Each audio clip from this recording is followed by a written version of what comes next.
সমাগত দুৰ্গা উৎসৱ সমগ্ৰ ৰাজ্যৰ সমান্তৰালকৈ তামাহাটতো কিন্তু দুৰ্গা উৎসৱৰ ব্যাপক প্ৰস্তুতি চলা পৰিলক্ষিত হৈছে।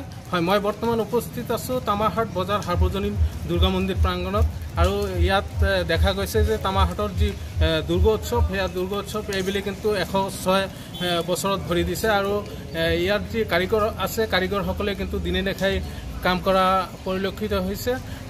মোৰ সৈতে আয়োজক সমিতিৰ ব্যক্তি আছে, মই জানিবলৈ চেষ্টা কৰিম। প্ৰথমে আমি তামাহাট দুৰ্গা পূজা কমিটিৰ তৰফৰ পৰা এইবাৰ আমাৰ 106তম দুৰ্গা পূজা। এই পূজাত আমি সকলো অসমবাসীক আমি আমাৰ এই পূজাৰ জৰিয়তে মংগল কামনা কৰিছোঁ। আৰু এইবাৰ আমাৰ দুৰ্গা পূজাৰ যিখিনি পৰিস্থিতি একচুৱেলি 106 বছৰৰ পৰা আৰম্ভ কৰি আমাৰ ডাঙৰকৈ পূজা হয়। ইয়াৰ এই পূজাৰ ওপৰত মানুহৰ মানে দৃষ্টি আছে। সকলো এই এতদ অঞ্চলত ধুবুৰী জিলা, কোকৰাঝাৰ জিলা, মানে আমাৰ কাষৰে ৰাজ্য পশ্চিমবংগৰ কোচবিহাৰ জিলা, আলিপুৰ জিলা সকলোৰে দৃষ্টিভংগী ইয়াত আছে। সেইখিনি আমাৰ পূজাটো যাতে ভালকৈ হয় সেইকাৰণে আমি দৃষ্টি ৰাখিছোঁ। যদিও মানে ফাইনেন্সিয়েল বহুত মানে সমস্যা থাকে, তাৰ মাজতো আমি এইবাৰ মানে পূজাটো মানে 15 পৰা 20 লাখৰ ভিতৰত আমি পূজাটো যাতে কমপ্লিট কৰিব পাৰোঁ এইটো আমি চেষ্টা কৰি আছোঁ।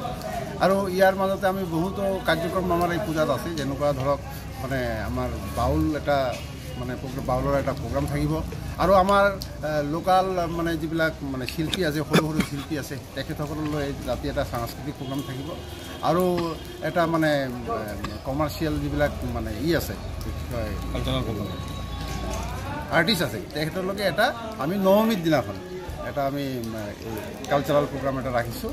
এইটো আমাৰ তামাহাট সাৰ্বজনীন দুৰ্গা পূজাৰ কমিটি আমি 106 বছৰ ভৰি দিছোঁ। কিন্তু এইটো আমাৰ এটা ঐতিহাসিক মন্দিৰ আৰু এই ঐতিহাসিক মন্দিৰ জাতি ধৰ্ম বৰ্ণ নিৰ্বিশেষে সকলোৱে আহি ইয়াত সেৱা লয়, মাৰ ওচৰত সেৱা লয়। কিন্তু আমি দেখা পাইছোঁ আমি 106 বছৰ ভৰি দিয়াৰ লগে লগে যিটো উৎসাহ উদ্দীপনা আমি ইয়াত দেখা পাইছোঁ, সকলো ৰাইজৰ উৎসাহ উদ্দীপনা, পূজা অহাৰ লগে লগে উৎসাহ উদ্দীপনা দেখা পাওঁ। কিন্তু এইবুলি আমি মন্দিৰ নিৰ্মীয়মান থকা অৱস্থাৰ কাৰণে আমি এইবুলি মন্দিৰখন আমাৰ সেইটো ডেকৰেটৰে আমি কি কৰিছোঁ, ৱেষ্ট বেংগলৰ পৰা ডেকৰেটৰ মাতি পেলাই আমি ফুলৰে সজ্জিত কৰি আছোঁ। আৰু আলোকসজ্জা আমাৰ চন্দননগৰৰ পৰা আৰম্ভ কৰি বিভিন্ন ভুৱনেশ্বৰ আৰু আলিপুৰৰ আলোকসজ্জা আমাৰ ইয়াত সজ্জিত হ'ব, আলোকেৰে বিভিন্ন ধৰণৰ আলোকেৰে সজ্জিত হ'ব মন্দিৰখন।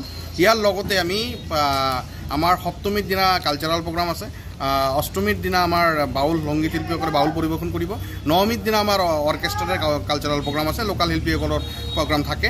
লোকেলসকলৰ কাৰণে আমি এদিন মঞ্চ দিব লাগে, আমি সপ্তমীৰ দিনাও ৰাখিছোঁ অলপ টাইমৰ কাৰণে আৰু নৱমীৰ দিনাও ৰাখিছোঁ। দশমীতো জানে আপোনালোকে উলহ মালহেৰে আমি দশমী পালন কৰোঁ। কিন্তু মাৰ আগমনত ইতিমধ্যে মাৰ আগমন হৈ গ'ল আৰু মাত্ৰ 2-3 দিন বাকী আছে।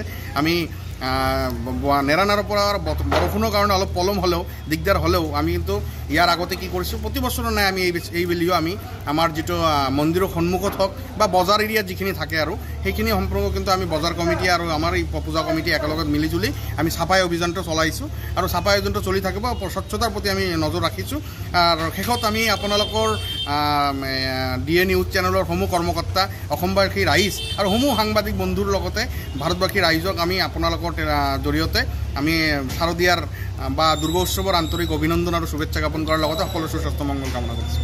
হয়, আপোনাক ধন্যবাদ জনাইছোঁ। হয়, ইয়াত এটা কথা উল্লেখ কৰিব লাগিব যে তামাহাটৰ যি দুৰ্গা উৎসৱ, এই দুৰ্গা উৎসৱত কিন্তু অসমৰ লগতে পশ্চিমবংগৰ বিভিন্ন প্ৰান্তৰ পৰাও কিন্তু ভক্ত আহি ইয়াত সমাগম কৰে আৰু ইয়াত দেখা গৈছে যে এইবেলি কিন্তু আটক ধুনীয়াকৈ কিন্তু তামাহাটৰ দুৰ্গা উৎসৱ, এই দুৰ্গা উৎসৱ কিন্তু সজাই পৰাই তোলা হৈছে।